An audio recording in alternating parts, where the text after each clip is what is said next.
am, and I'm making a series of 5-minute videos to talk about my resistance work and various other causes that I support. I wanted to show everybody how we're going about organizing the resistance on Twitter.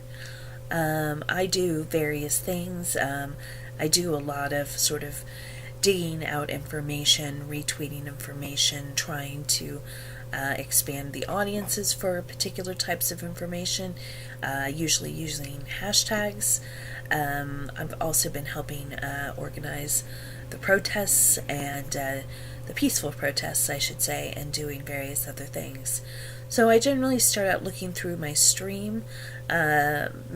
Most people probably don't know this, but you can develop quite an interesting stream by following people who have similar points of view as you, or in some cases, I follow people who have other points of view, so I can understand those as well, and we sometimes retweet that content so that people understand what sorts of things the alt-right are up to. So I'm looking at this point for things related to our resistance. So in this case, we have a military, a Marine, it looks like, who's working on a liberal veterans cause. So I'm going to retweet that, and then I'm going to take a look at the liberal veterans hashtag. Oh goodness, it's been doing this to me. There we go. And I can take a look at this hashtag now, see what's up with the liberal veterans, and see what I can do to help support them. Resisting on Twitter is really as easy as creating an account on Twitter, and then if you follow people, like I would follow Sergeant Jacobs at this point, except I have followed too many people and I'm not able to follow anymore. But it's a good way to sort of collect people who have an interesting point of view. You can support them, which is really important. Solidarity is important, and keeping the information stream full is important as well, so retweeting content is really helpful. It's also possible to reply to certain things and to ask questions or give comments.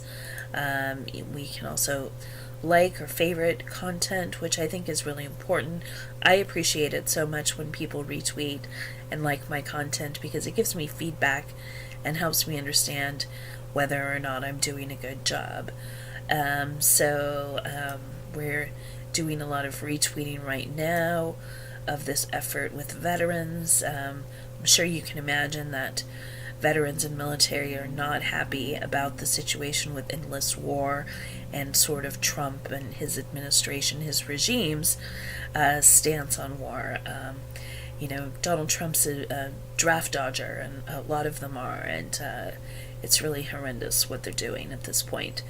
So I will often go through here and find various things to support. I'm also going to go over here to the Phoenix rally so I can get an update on how that went.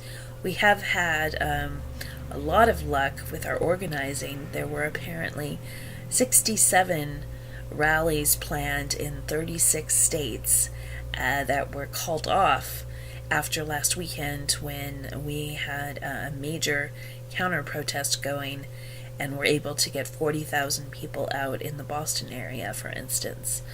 So let's see, this was from earlier. Vote Vets is one of the sources I like to follow. They are obviously very upset about a lot of the things that are going on. I also follow the resistance hashtags as well, and I often use the resistance hashtags. That's sort of how we're organizing and, making it clear who we are and what our effort in all of this is. So what I would basically say is, it's really very easy to help with this movement. All you need to do is sign up for a Twitter account. You can start following people like me, and as you follow me, you will find other people to follow. Olga Lautman in New York has been doing amazing work, and She has been tweet storming around the